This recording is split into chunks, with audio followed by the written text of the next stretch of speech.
ABD Podcast, toute l'information vulgarisée sur les sciences du sport appliquées au terrain. Préparation physique, réathlétisation, réhabilitation fonctionnelle, prévention, récupération, vous apprendrez tout des meilleurs experts de la planète prépa physique.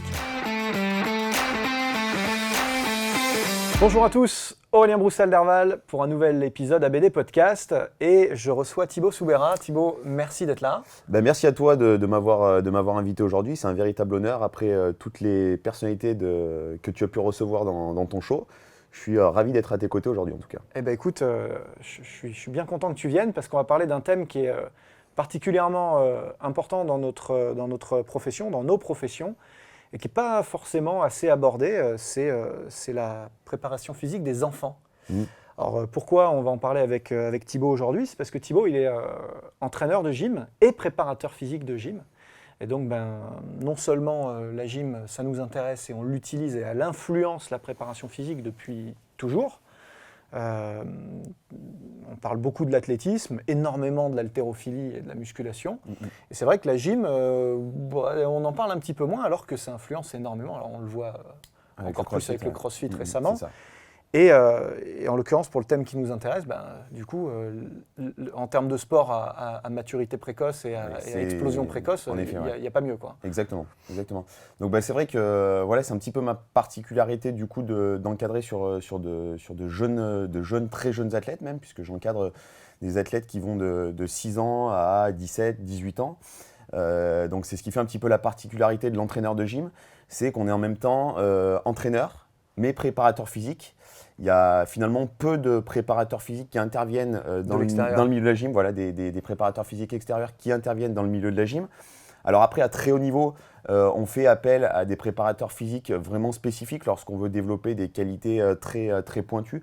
Donc là, on va faire appel à des préparateurs physiques qui ont vraiment une spécificité, mais de manière globale, même jusqu'à haut niveau, hors pratique vraiment de force spécifique, l'entraîneur est préparateur physique, donc c'est un petit peu ce qui fait la spécificité de l'entraîneur en gymnastique. Bon, en réalité, on se rend compte que même si le métier s'est énormément développé, malgré tout, dans beaucoup de sports, c'est encore le cas par la force des choses. Hein. On le voit en athlé aussi, ça, on le voit en haltéro, on le voit en judo. L'entraîneur souvent est multicasquette, c'est un problème culturel autant qu'économique probablement. Aussi, oui. Mais effectivement, comme tu le dis, quand plus la discipline se suffit à elle-même en termes de contenu de préparation physique, et plus ça a de sens finalement, c'est peut-être pertinent quelque part. Exactement. Alors après, c'est ce qui est intéressant, moi là où je trouve un réel intérêt dans mon métier au quotidien, c'est que finalement on gère un petit peu toutes les facettes de l'entraînement. Donc ça simplifie les choses aussi d'un côté, et en même temps, sur une autre facette, ça les complexifie parce que ça demande finalement beaucoup plus de travail. Mais en même temps, on gère finalement toutes les étapes. Donc il n'y a pas finalement trop de complexité à gérer le préparateur physique d'un côté, l'entraîneur de l'autre, ou des fois les visions peuvent être un tout petit peu divergentes, même si la finalité est la même. Et il peut y avoir des divergences dans les pratiques. Donc là, c'est vrai que ça peut être intéressant, sachant que ça peut aussi être une contrainte parce que dans certains cas, on se retrouve avec une charge de travail qui est très importante. Et des fois, d'arriver à tout gérer, c'est pas forcément toujours très évident. D'un côté, on maîtrise la charge. Exactement. De l'athlète. Oui. Et par contre, sa propre charge devient plus importante. C'est exactement ça. C'est intéressant. Alors, allons-y sur les jeunes. Alors, sur les enfants, du coup, une problématique très particulière qui touche beaucoup de gens qui nous regardent, puisque énormément sont coachs en club. Exactement. Sont préparateurs physiques, non pas de l'élite, mais de la future élite peut-être. Exactement. Ouais. Et donc avec des problématiques de sport loisir d'abord, de sport éducatif aussi, et puis même maintenant de plus en plus de sport santé. Donc avec quand même malgré tout la finalité pour certains clubs formateurs de développement et de détection du futur haut niveau. Donc tout ça impacte sur les choix méthodologiques, sur le répertoire gestuel, sur l'orientation qu'on va donner à la préparation physique et puis les objectifs qu'on va poursuivre avec, j'imagine. Exactement. Alors après, comme je le disais tout à l'heure, c'est intéressant parce qu'on gère tout le panel et en même temps, il y a une grande complexité parce qu'il faut arriver à prioriser les choses.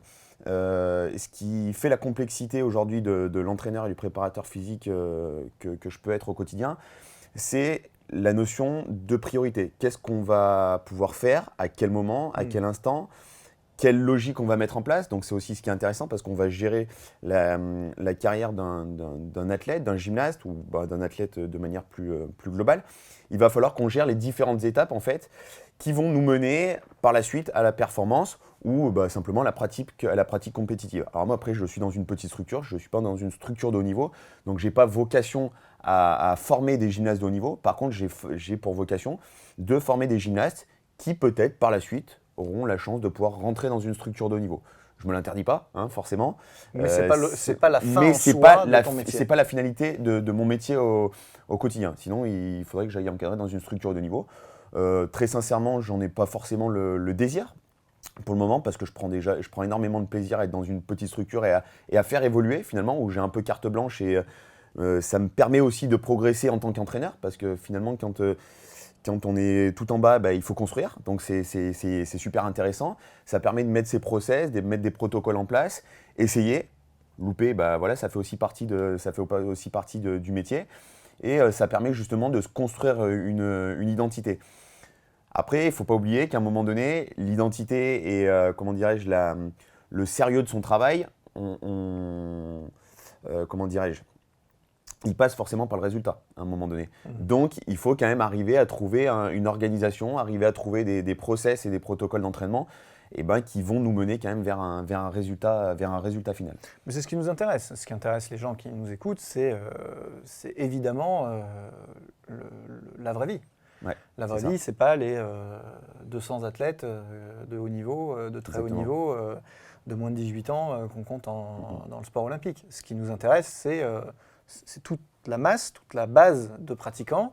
Et c'est à ça que vous êtes confrontés au quotidien pour l'immense majorité d'entre vous. Donc la question, c'est justement, comment on priorise ? Je suis dans mon club, j'ai tous mes enfants qui viennent, je ne sais pas, peut-être 2 fois par semaine, 3 fois dans le meilleur des cas. C'est ça leur réalité. La préparation physique, ça prend quelle forme et quelles sont, comme tu le disais, les priorités alors ? Alors, du coup, moi j'ai la particularité en plus d'être dans un sport, la gymnastique, qui demande un volume d'heures extrêmement important lorsqu'on commence à pratiquer et qu'on veut faire la compétition. C'est qu'on part d'un vrai volume. Exactement. Et du coup, on peut vraiment se rendre compte de ce il y a une grosse charge qu'on peut faire chez les enfants. Ouais. Exactement, il y a une grosse charge de travail. Après, le volume, il faut être aussi en mesure de le gérer parce que ça reste des enfants. Comme je le disais tout à l'heure, pour la plupart, il y en a qui sont très très jeunes. Ouais. Quand on prend un enfant, alors c'est souvent des jeunes filles qui commencent très très tôt, qu'on les récupère à 6 ans, qu'il y a la scolarité à mener, il y a la gym. Moi j'entraîne des petites qui ont 7-8 ans et qui sont déjà à 3 voire 4 entraînements par semaine. Donc c'est des séances de 2 heures. J'essaye de ne pas aller plus loin parce qu'après on sait qu'il y a un niveau d'attention qui est un petit peu moindre. Ouais, c'est des problèmes au-delà physique, c'est cognitif.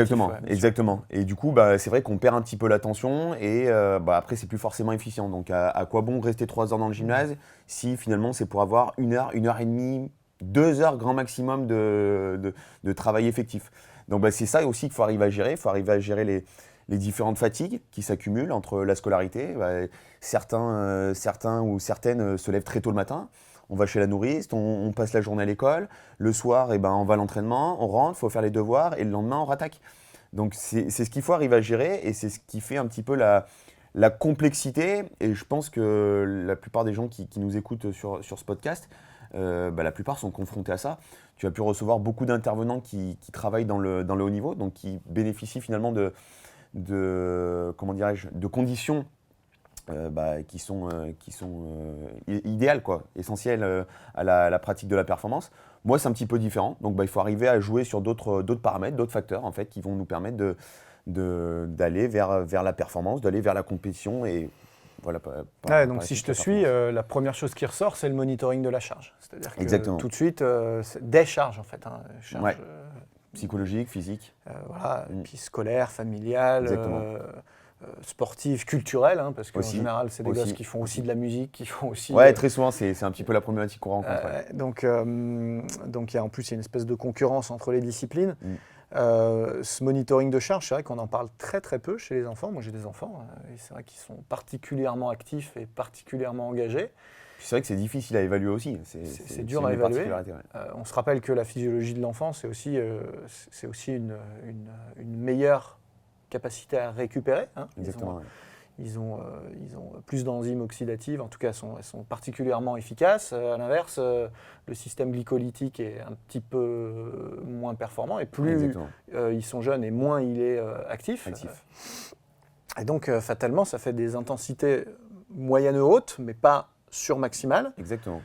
Qui sont capables par contre de réitérer dans la séance, dans la journée et dans la semaine. Et même sur le cours d'une semaine. Mieux que des adultes. En revanche, effectivement, comme tu le disais, si j'essaie de synthétiser un petit peu, effectivement peut-être des séances plus courtes. Sortir de la culture du volume. Hein. Exactement. On sait qu'il y a des disciplines où ils sont particulièrement spécialistes, la gym. C'est ça, la natation, ce genre de discipline, voilà, où il y a un gros volume. Après, on a souvent en tête aussi la gym, les premières images qu'on a en tête, c'est la culture chinoise, la culture asiatique, où il y a un très gros volume, avec des très grosses intensités, etc. On n'est plus du tout là-dedans, même en Chine, c'est des modèles qui ont évolué. En Russie, pareil, tous les pays de l'Est qui avaient une culture du travail très intense, un volume énorme. On s'est rendu compte maintenant aussi avec l'évolution au niveau scientifique, les évolutions au niveau scientifique, on s'est rendu compte que finalement, c'est pas plus on en faisait, mieux c'est. On arrive à mieux gérer, à mieux quantifier les charges de travail. Sachant que c'est quand même pas évident, parce qu'il y a des enfants avec qui on peut arriver à interpréter assez facilement les niveaux de fatigue, et d'autres qui, entre guillemets, je dis bien entre guillemets, sont un petit peu plus durs au mal. Et là, ça va être un petit peu plus compliqué à gérer. Donc, il faut avoir avant tout, je pense que la qualité qu'il faut avoir avant tout quand on travaille avec des enfants, c'est la capacité à aller chercher au-delà de l'aspect sportif, au-delà de l'aspect psychologique, mais bien connaître les athlètes qu'on a en face de nous, bien connaître l'humain et connaître aussi un petit peu le contexte familial. C'est aussi très important parce que ça permet aussi d'avoir un retour, d'avoir un feedback au niveau des parents, parce qu'un enfant, c'est très compliqué d'avoir un feedback. Autant quand on travaille avec des athlètes adolescents, déjà, c'est un petit peu plus simple. Quand on travaille avec des adultes, avoir un feedback, c'est déjà pas toujours évident. Mais c'est quand même toujours beaucoup plus simple qu'un enfant. Là, il faut vraiment des sources multiples d'infos. Exactement, croiser un petit peu les différents retours. C'est une petite enquête.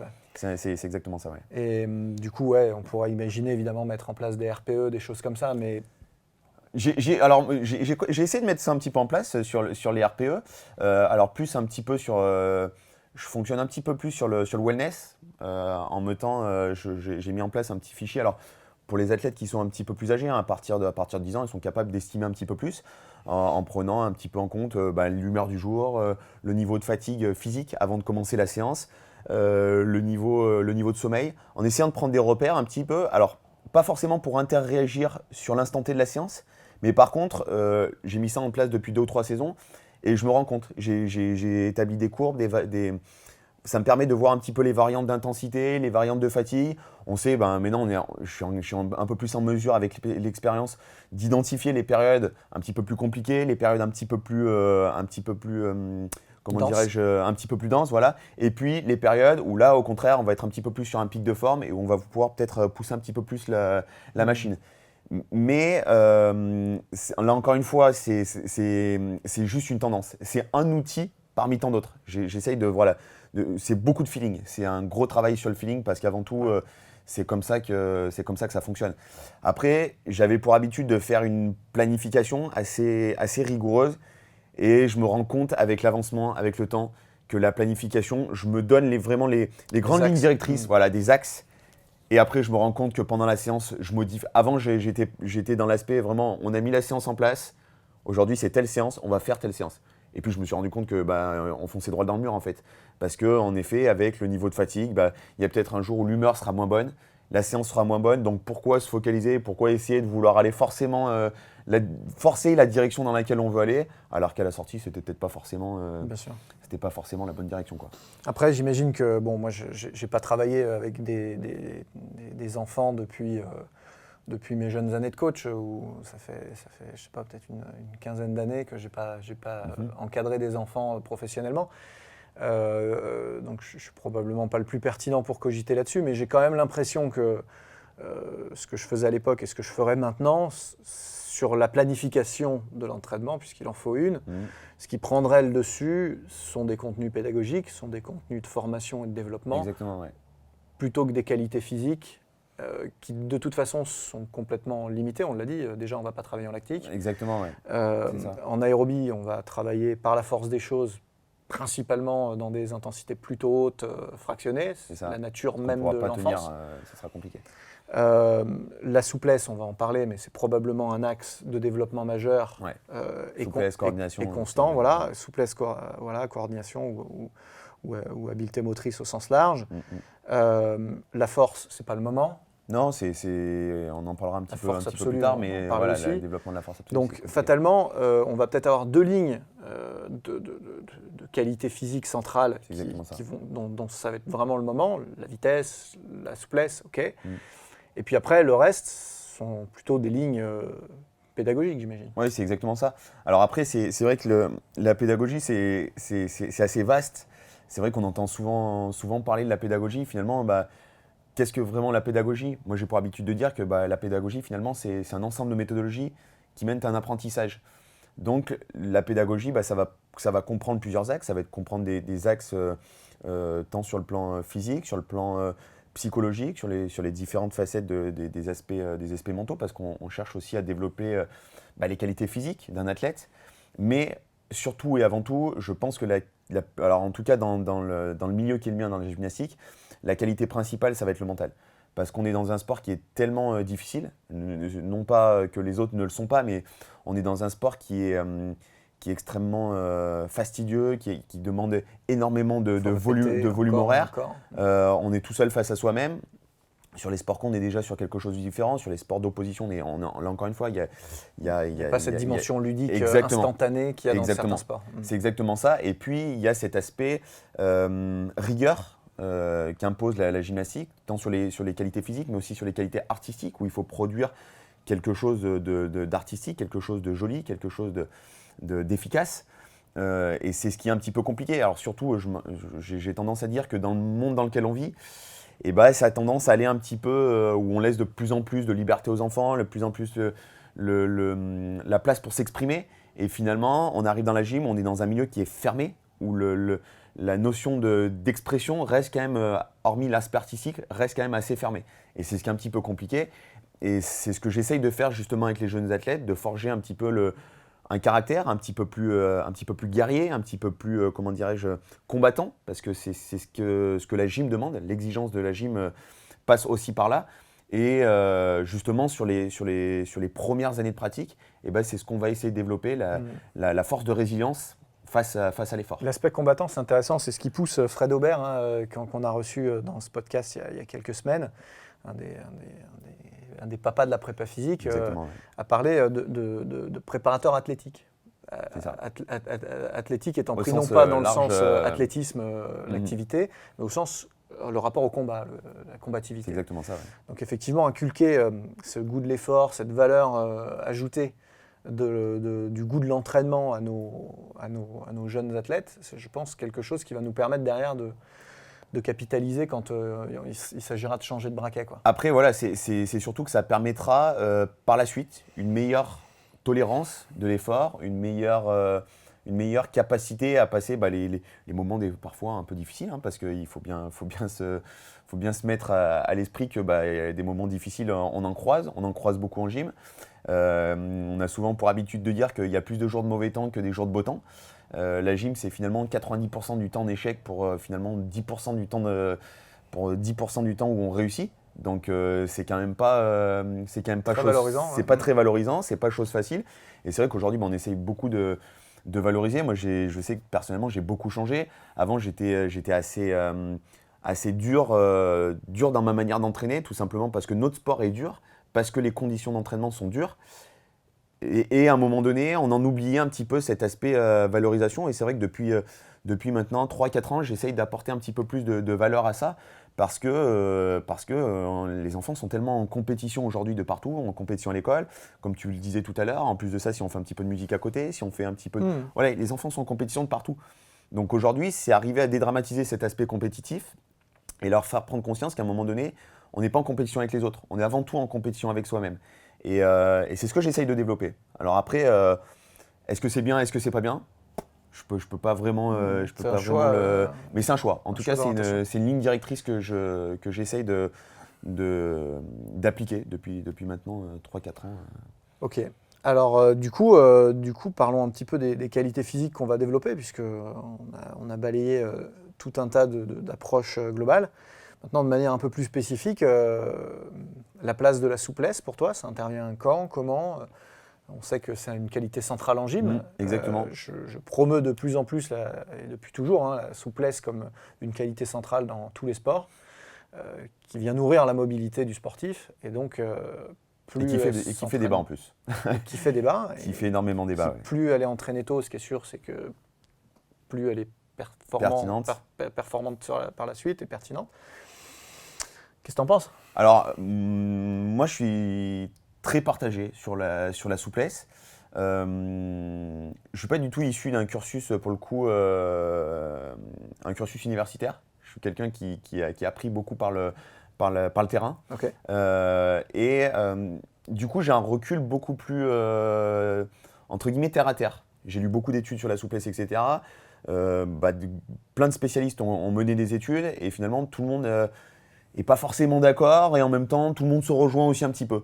Moi, j'ai pour habitude de dire quand même que les qualités de souplesse, quel que soit l'âge à laquelle on va pouvoir commencer la souplesse, je pense que c'est l'une des qualités les plus faciles à entraîner. Pour la simple et bonne raison, c'est qu'il n'y a pas d'intervention finalement sur la fibre. On sait que la fibre musculaire, pour la développer, ça va dépendre de multiples facteurs et de multiples paramètres. On sait pourquoi les Jamaïcains sont plus performants dans le sprint. Parce que des études ont montré que la fibre dont disposaient les Jamaïcains était peut-être un petit peu plus à même d'amener à la performance en sprint. Pourquoi les Éthiopiens seront peut-être plus sur du long? Parce que leur fibre est peut-être plus adaptée sur du long. La souplesse, ça va être un petit peu différent parce que je pense que peu importe les qualités musculaires, c'est une qualité qui sera facile à entraîner. Si on arrive à s'astreindre finalement tous les jours, à mettre un rythme d'étirement, alors que ce soit de la souplesse après passive, de la souplesse active. Là encore une fois, ça a un rôle bien particulier. Moi, je fais très peu de souplesse passive avec les gymnastes que j'entraîne, tout simplement parce que ça n'a pas un intérêt fort, si ce n'est créer un petit peu de relâchement en fin de séance. Mais on travaille beaucoup sur de la souplesse active. Alors après, on essaye d'utiliser différents moyens, différentes méthodologies. Je travaille beaucoup sur du contracté relâché parce que j'estime que c'est pour le moment la méthodologie, notamment chez les jeunes, qui semble la plus efficace et la plus pertinente pour développer cette qualité. Après, beaucoup de travail balistique, parce qu'en gymnastique, on a beaucoup de travail en balistique, notamment chez les jeunes filles sur le travail de saut, sur les sauts artistiques, etc. Donc beaucoup de travail en balistique. Et puis finalement, très peu de travail avec des charges, parce que je sais que pendant longtemps, les gens ont eu cette idée, encore une fois, des reportages qu'on a pu voir à la télé, des Chinois, on les met en grand écart, hop, on appuie très fort sur les jambes. Non, en fait, on s'est rendu compte qu'il y avait... Moi, j'ai été à cette école-là, où on met une contrainte forte pour créer un assouplissement. Et à l'âge de 16 ans, je suis arrivé sur Lyon, j'ai changé complètement de méthodologie, j'ai eu un autre entraîneur qui m'a fait comprendre que la souplesse, elle était avant tout par un niveau de contraction pour aller chercher une amplitude musculaire, pour aller chercher une amplitude de souplesse. Et à partir de ce jour-là, j'ai compris que la souplesse était différente de la perception que je pouvais en avoir. Donc après, c'est vrai que c'est pas forcément quelque chose de très agréable parce qu'il y a quand même une notion de douleur qui n'est pas forcément très agréable. Donc ça, avec les enfants, il faut arriver à le gérer. Il faut arriver à gérer justement cette notion de relâchement, cette notion de gain finalement par lui-même sans qu'on soit obligé de mettre une contrainte sur lui. Donc voilà un petit peu les différents prismes de la souplesse. Ah, c'est hyper intéressant parce que c'est un thème que je maîtrise assez bien et que j'ai développé d'ailleurs dans un webinaire assez récemment. Il y a 3h30 de revue de littérature, de points méthodologiques et de choix de terrain à la fin, parce qu'effectivement, je suis d'accord avec toi. À un moment donné, il faut arrêter de se faire aussi dicter nos comportements par des études qui sont faites sur des populations discutables, culturellement ou au niveau d'entraînement ou au niveau des protocoles, etc. Puis dans des contextes Qui sont extrêmement particuliers. Ce qu'on sait, c'est que le terrain nous apprend quand même qu'on peut effectivement faire de l'étirement passif extrêmement intense, extrêmement constant et quotidien, et pour autant le gain sera pas forcément travailler sur des gains qui ne sont pas forcément intéressants. On se rend compte sur le terrain que le contracté-relâché est effectivement beaucoup plus efficace. Et quand on fait un peu le tri dans la littérature, on arrive à corroborer ça quand même avec un certain nombre de papiers. On se rend compte qu'il y a l'inverse qui est prouvé aussi, c'est-à-dire qu'il y a des gens qui vous démontrent qu'en s'étirant en passif complet tout le temps, on fait quand même un sport d'explosivité qui est ouais, exactement. Voilà, comme tu dis, les Chinois, les Russes ont démontré ça pendant des années. Aujourd'hui, ça évolue. On se rend compte quand même qu'effectivement, on arrive assez vite à des paliers et que très vite, il faut aller sur des étirements plus contrôlés, plus dynamiques, que l'étirement, finalement, il est plus rattaché à la force qu'on ne l'imagine. Oui, c'est exactement ça. C'est ce qu'on a souvent tendance à occulter, finalement, et que moi, je me suis rendu compte, en fait, en arrivant à Lyon, justement, cette notion de créer une action musculaire pour aller gagner une amplitude. Et c'est vrai que c'est aujourd'hui, depuis peu de temps, là, j'interviens un petit peu dans le milieu du CrossFit. Et j'essaye, en fait, des gens qui peuvent me contacter sur des problématiques de souplesse, de mobilité, j'essaye de leur faire comprendre que l'intérêt dans le CrossFit est peut-être plus d'aller chercher un niveau de mobilité, c'est-à-dire un niveau de force dans des amplitudes importantes, que finalement un niveau de souplesse. Parce que ce niveau de souplesse sera finalement peut-être un petit peu plus délétère aux crossfitters, même si il y a un moment donné, pour certains skills, on va être obligé d'aller chercher un niveau de souplesse. Mais on est plus dans la mobilité. Alors que sur la gym, on a vraiment, notamment par rapport aux notions artistiques, il y a vraiment une notion de souplesse au sens strict du terme, quoi. C'est un facteur de performance. Exactement, c'est un facteur de performance. Pour résumer un petit peu ce qu'on se dit à ce stade de la discussion, si vous suivez Thibaut, la souplesse, elle intervient dès le départ, en fait. Il n'y a pas de limite là-dessus. On peut travailler avec des enfants, évidemment, en souplesse. Il n'y a aucun débat à avoir là-dessus. Il ne faut pas perdre de vue que ça reste quelque chose d'abord de qualitatif et de sécuritaire. Exactement. Que ça rentre dans un protocole éducatif au long terme du jeune pratiquant. Que effectivement les techniques balistiques et dynamiques de contracté-relâché vont être plus efficaces. Et in fine, la question qu'il faut vraiment se poser, c'est souple jusqu'à où ? C'est exactement ça. Voilà ce que tu disais sur le CrossFit, effectivement, si on prend, puisqu'ils ça y est, ils développent, ils font des CrossFit Kids, etc. Exactement. Bon, à quel point j'ai besoin d'être souple pour être suffisamment mobile pour pratiquer en toute sécurité ma discipline ?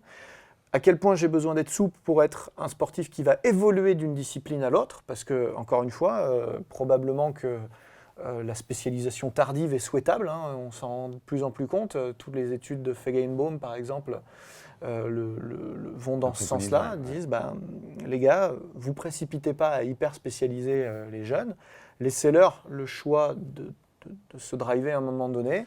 Et donc la question, c'est jusqu'à quel point je vais devoir être souple et mobile pour être transféré d'un sport à l'autre et être un athlète finalement complet, polyvalent, avec une vraie culture physique, une vraie culture sportive. C'est ça. Il en est de même avec la force. Quelle est ton approche de la force chez les enfants ? Alors la force, c'est quelque chose de beaucoup plus sensible. Beaucoup plus sensible, notamment par rapport aux différents pics hormonaux, pics staturaux aussi, sur du pré, sur du in et post-puberté. Là, ce qui va faire un petit peu la différence, alors la particularité aussi que j'ai, c'est d'entraîner et des filles et des garçons. Et là, on va avoir une véritable différence. Autant sur les qualités de souplesse, c'est des qualités qu'on va entraîner en même temps finalement. Ouais, c'est aussi pour ça que tu disais que c'était assez facile à entraîner. Voilà, c'est-à-dire qu'effectivement, c'est facile à planifier. On met tout le monde dans le même Il panier. n'y a pas de grosse différence. Les qualités finalement sont les mêmes. On recherche les mêmes qualités globalement de souplesse. Même si chez les filles, on va avoir besoin de qualité au niveau de la souplesse, surtout sur les membres inférieurs, peut-être un petit peu plus importante que les garçons. Une souplesse aussi sur toute la charnière vertébrale qui va être aussi un petit peu plus importante. Mais sur les qualités de force, là, on est sur un tout autre registre. sachant que chez les filles, on va être éminemment sur les membres inférieurs, alors que chez les garçons, on va être éminemment sur les membres supérieurs. La particularité qu'on va avoir notamment chez les garçons, c'est que finalement, l'épaule va jouer le rôle de la hanche, le coude va jouer le rôle du genou et la cheville, ça va être le rôle du poignet. Donc c'est cette notion de motricité inversée qui est un petit peu complexe à gérer. Finalement, il va falloir générer une adaptation, notamment de tout ce qui est tissu mou chez les garçons, alors que chez les filles, on reste sur les membres inférieurs. Donc on est plus dans une pratique courante, entre guillemets, si je peux. C'est lié, ce différentiel au bas, c'est lié à la pratique de la gym? Exactement, okay. Alors c'est lié à la pratique de la gym, tout simplement par rapport aux agrès qu'on va pouvoir rencontrer. Chez les jeunes filles, on va avoir 3 agrès éminemment postés sur les jambes, donc que ce soit le sol, le saut et la poutre. Et on aura les barres asymétriques qui seront sur les membres supérieurs. Alors que chez les masculins, on va avoir 75 voire 80% du temps où on va être sur les membres supérieurs avec des contraintes mécaniques, des congruences articulaires qui vont être assez importantes, avec des mises en tension dans des angles assez extrêmes, avec tout un travail de courbe, de mise en tension au niveau des hanches, au niveau des différentes ceintures, finalement, au niveau de la ceinture autant scapulaire que sur la ceinture pelvienne. On va avoir des mises en tension qui vont être finalement assez extrêmes. Donc il va falloir préparer le corps à mettre finalement toutes les articulations dans des postures qui ne sont pas habituelles, finalement dans des situations qui sont antithériennes, si je puis dire, notamment chez les masculins. Donc c'est ce qui va faire un petit peu la particularité. Donc tu vas travailler la force dans des amplitudes variées. Importantes. Et importantes. Exactement. Et donc du coup, on va utiliser différentes méthodologies de travail. Alors moi, chez les plus jeunes, on va énormément jouer sur l'aspect quantitatif, donc mettre en place des situations qui vont être assez simples à réaliser, mais par contre où on va jouer plus sur des aspects quantitatifs. Donc si on veut faire une approche, un raccourci, alors prenez pas au mot à mot ce que je vais dire, mais l'idée c'est d'être un petit peu plus dans l'hypertrophie musculaire dans un premier temps chez les jeunes, donc c'est-à-dire partir sur des séries entre 10 15 répétitions, mais sur des situations qui sont de l'endurance de force, des situations qui sont assez faciles à mettre en place. Donc c'est-à-dire qu'on ne va pas avoir des contraintes extrêmement importantes, où l'enfant va pouvoir réaliser le nombre de répétitions voulues sans aller dans des niveaux d'intensité extrêmes, dans des mises en tension extrêmes. Et puis après, plus on va grandir, plus là, on va passer sur des séries qui vont être beaucoup plus courtes, mais par contre beaucoup plus intenses. Et puis après, on va jouer sur les différentes méthodologies, différents outils. J'essaye de plus en plus d'intégrer du matériel autre que le matériel gymnique, aussi pour briser un petit peu cette monotonie, parce que c'est aussi ce qui fait des Swiss balls, Swiss balls, énormément d'élastiques. J'utilise aussi beaucoup le TRX. Qui a fait l'objet d'ailleurs d'un de vos podcasts il y a peu de temps. Il y a aussi un webinaire sur le sujet, exactement. Qui est intéressant aussi. Oui, tout à fait.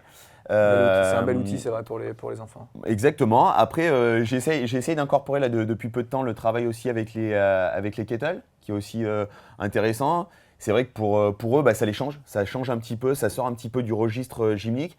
Et pour moi, je trouve ça intéressant parce que j'estime que ça apporte aussi d'autres facultés motrices. On en parlait tout à l'heure, notamment par rapport au développement des facultés motrices. Ça développe leur culture physique. Exactement. La mission, c'est ça aussi. C'est aussi ça. Dire, peut-être que d'abord, quoi qu'il arrive, même s'ils restent en gym, ils auront besoin de cette culture motrice variée. Mais au-delà de ça, ils vont peut-être pas rester en gym.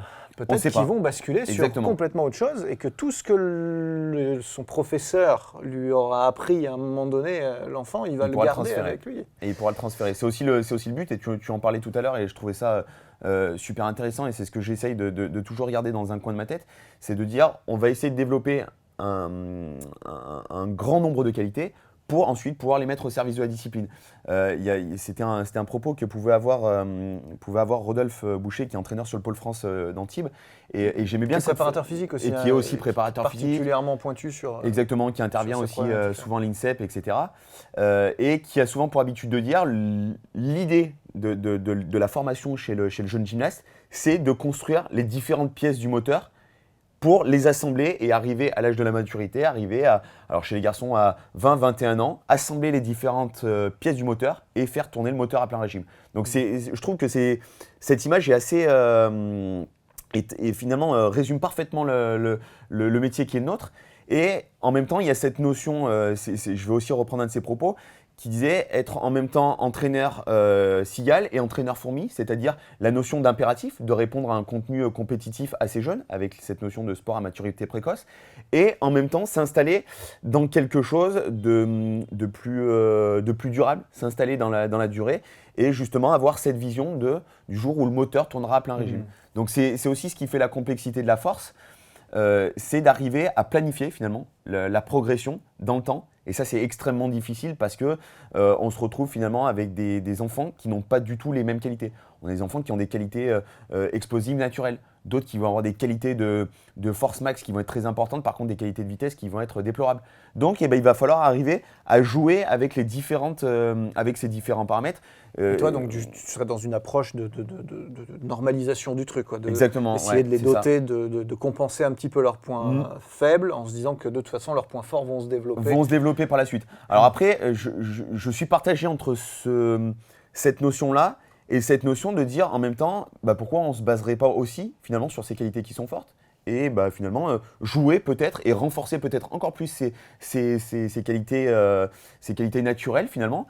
Et puis adapter finalement par la suite le contenu technique en fonction des qualités qui vont être… Bon, c'est sans doute un choix à faire au cas par cas. Ouais, c'est vraiment du cas par cas. En maîtrisant bien, encore une fois, en menant cette enquête auprès de l'enfant, auprès des parents, en essayant de bien comprendre quel est ce petit individu qu'on a dans les mains. C'est ça, et puis après, prendre en compte, et aussi c'est aussi ce qui fait la particularité, je me suis rendu compte de ça, surtout en allant encadrer dans d'autres disciplines, alors un petit peu plus chez des adultes cette fois, c'est qu'on a un niveau d'analyse et d'exigence dans notre discipline qui est la gymnastique, qui est extrême.